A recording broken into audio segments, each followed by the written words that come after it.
গীতার 18তম অধ্যায়, মোক্ষ ও সন্ন্যাসের চূড়ান্ত উপদেশ। ভূমিকা। জয় শ্রীকৃষ্ণ। আজ আমরা গীতার শেষ ও সর্বাধিক গুরুত্বপূর্ণ অধ্যায়ে প্রবেশ করতে চলেছি, অষ্টাদশ অধ্যায়, মোক্ষ সন্ন্যাস যোগ। এখানে শ্রীকৃষ্ণ অর্জুনকে কর্ম, ত্যাগ, গুণ, ধর্ম ও মোক্ষের চূড়ান্ত রহস্য ব্যাখ্যা করছেন। চলুন ধাপে ধাপে শ্লোক ধরে ব্যাখ্যা করি এই মহাগ্রন্থের অন্তিম সত্য। শ্লোক 1। সন্ন্যাস্য মহাবাহ তত্ত্বমিচ্ছামি বেদিতুম। ত্যাগস্য চ ঋষিকেশ পৃথক্কেশিনী সুদন 1। অর্জুন বলেন, হে ঋষিকেশ, হে কেশিনী সুদন, আমি জানতে চাই সন্ন্যাস ও ত্যাগের প্রকৃত স্বরূপ, দুয়ের মধ্যকার পার্থক্য কি। অর্জুন এখনও দ্বিধাগ্রস্ত। তিনি বোঝার চেষ্টা করছেন, সন্ন্যাস এবং ত্যাগ কি এক জিনিস নাকি পৃথক। এই দ্বিধার মোচনেই শুরু হয় ভগবানের চূড়ান্ত শিক্ষা। শ্লোক 2। কামানাং কর্মণাং ন্যাসং সন্ন্যাসং কব্জবিদু। সর্বকর্মফলত্যাগং প্রাহুস্ত্যাগং বিচক্ষণা 2। ভগবান শ্রীকৃষ্ণ বলেন, প্রবীণ মুনি ও পণ্ডিতেরা বলেন, কামনাপূর্ণ কর্মের ত্যাগই হল সন্ন্যাস, এবং সকল কর্মের ফলের প্রতি আসক্তির ত্যাগই হল প্রকৃত ত্যাগ। ভগবান স্পষ্ট করে দিচ্ছেন, সন্ন্যাস কামনাপূর্ণ কর্মের পরিত্যাগ, ত্যাগ কর্মফল বা আসক্তির ত্যাগ। এখানে তিনি ত্যাগকে গীতার মূলসূত্রে কেন্দ্রীভূত করছেন, কর্ম নয়, মোহের ত্যাগই আসল। শ্লোক 3 থেকে 6, বিভ্রান্তি ও সিদ্ধান্ত। শ্লোক 3 থেকে বিয়োগ 4, কিছু জ্ঞানী বলেন, সমস্ত কর্মই ত্যাগ করতে হবে, কারণ কর্মে দোষ আছে। আবার অনেকে বলেন, যজ্ঞ, দান ও তপস্যার মতো কর্ম কখনো পরিত্যাজ্য নয়। শ্লোক 5, ভগবান বলেন, যজ্ঞ, দান ও তপস্যা, এ 3 কর্ম কখনো ত্যাগ করা উচিত নয়। এগুলি শুদ্ধি আনে। সত্যিকারের ত্যাগ মানে হল সৎকর্ম পালন করে তার ফলের প্রতি নিরাসক্ত থাকা। গীতা কেবল কর্মত্যাগ নয়, বরং আসক্তিত্যাগের পথ দেখায়। শ্লোক 7 থেকে 9, ত্যাগের প্রকারভেদ। ভগবান 3 ধরনের ত্যাগ ব্যাখ্যা করেন। 1. সাত্ত্বিক ত্যাগ। শ্লোক 9। কর্তব্য বলে কর্ম কর, কিন্তু ফলের আসক্তি না রেখে। 2. রাজসিক ত্যাগ। শ্লোক 8। কষ্ট বা ভয়ের জন্য কর্ম ত্যাগ করা, এটি রাজসিক, এতে ফল পাওয়া যায় না। 3. তামসিক ত্যাগ। শ্লোক 7। অজ্ঞানতা থেকে কর্তব্য কর্ম ত্যাগ, এটি তামসিক ও অধর্ম। ভগবান বোঝান, কর্ম ত্যাগ নয়, আত্মসংশোধনের জন্য কর্ম করাই প্রকৃত ত্যাগ। শ্লোক 10 থেকে 12, ত্যাগীর লক্ষণ ও ফল। শ্লোক 10। সত্য ত্যাগী দ্বিধাহীন, সন্দেহহীন। তিনি কর্ম করেন, কিন্তু ফল চান না। শ্লোক 11। সম্পূর্ণরূপে সব কর্ম ত্যাগ মানুষের পক্ষে সম্ভব নয়। শ্লোক 12। কর্মফল 3 রকম, ইষ্ট, সুখকর, অনিষ্ট, দুঃখকর, মিশ্র, 2 মিলন। কিন্তু যিনি ত্যাগী, তিনি এগুলোর দ্বারা বন্ধন হন না। শ্লোক 13 থেকে 40, কর্ম, কর্তাভাব, গুণভেদ। শ্লোক 13। পঞ্চৈতানি মহাবাহ কার্যানাং মতিমে শৃণু। সিদ্ধয়ে সর্বকর্মাণাং শঙ্খকৃতান্তি প্রচ্যতে। সব কর্মের সফলতার জন্য 5টি কারণ আছে। 1. অধিষ্ঠান, দেহ বা শরীর। 2. কর্তাভাব, কর্মকার। 3. কর্ণ, চক্ষু ইত্যাদি ইন্দ্রিয়সমূহ। 4. প্রাণশক্তি ও চেষ্টার প্রয়াস।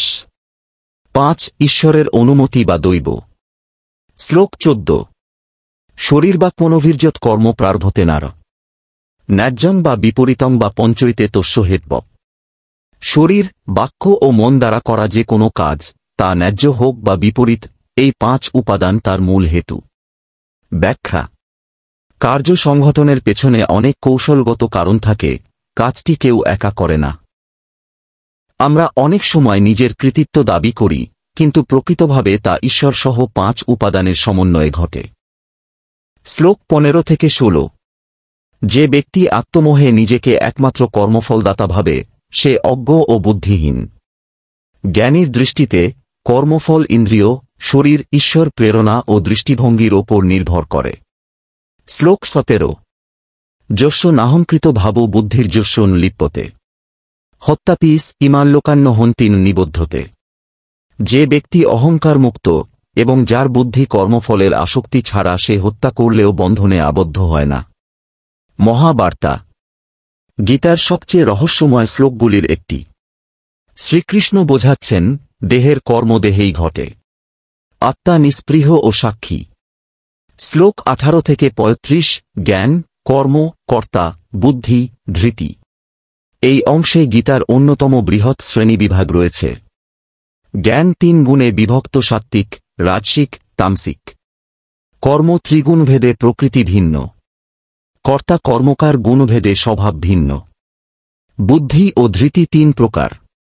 উদাহরণসহ বর্ণনা: সাত্ত্বিক জ্ঞান যা একত্ব দেখে সবকিছুর মাঝে, রাজসিক জ্ঞান যা বিচ্ছিন্নতা দেখে, তামসিক জ্ঞান যা একটি অংশকেই সব মনে করে।